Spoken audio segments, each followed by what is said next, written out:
In this video, we are going to be deriving functions using the quotient rule.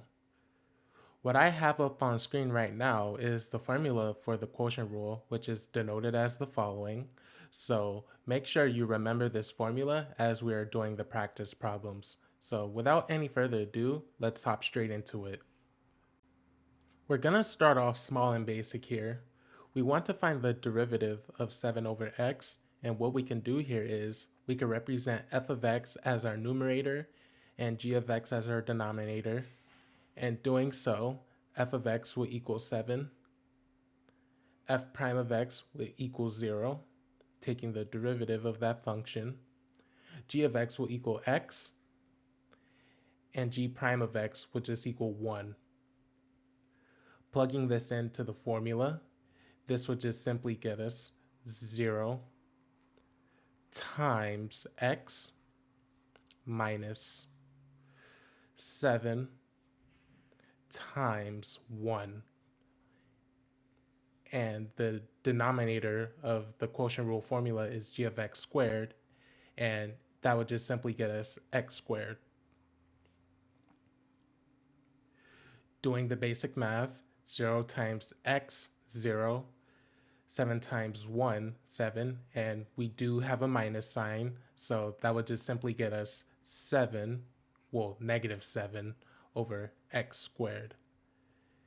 And this right here will be our final answer. That problem wasn't too hard, but we're just going to gradually keep going along, so stick around until the end of the video. Let's derive this bad boy right here. As previously, we could label f of x as x squared plus 5x. Deriving that gets us 2x plus 5. G of x is equal to x plus 1. Deriving this, it would just get us 1. And now we could plug this into the quotient rule formula. Doing so, it would be 2x plus 5 times x plus 1 minus x squared plus 5x times 1. And we need to have g of x squared at the bottom, and we could just put it as x plus 1 squared. We can now multiply both sides of the numerator together, starting with the left side. We could do a distributive property for each term, starting with 2x. 2x times x, I'll put this in parentheses here, is 2x squared. 2x times 1 is just 2x. Now we could do the same for 5x. 5 times x, just 5x. 5 times 1, just 5.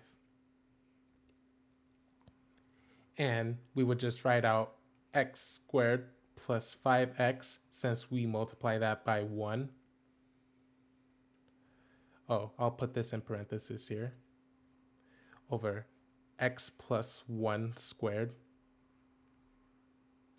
Now we can combine like terms, starting with x squared. 2x squared minus x squared is just x squared. Now with the x, 2x plus 5x, 7x, minus 5x, since we do the distributive property for the negative sign, that would just get us 2x.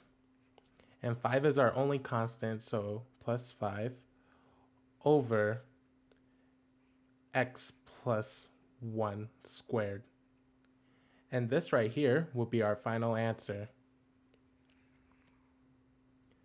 A bit more compared to the previous problems, but still pretty easy. We got 2 more to work through, so let's go. Another problem here. Find the derivative of e to the x over sine x. F of x in this case will equal e to the x. And deriving f of x, f prime of x, it's e to the x. Derivative of e to the x is always itself. g of x equals sine x, and the derivative of g of x, g prime of x, would equal cosine x. Plugging this in to the quotient rule formula, it would be e to the x times sine x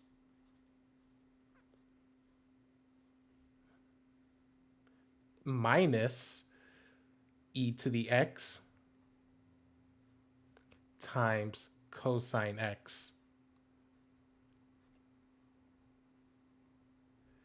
And this would be over g of x squared, and we could just write this as sine squared x.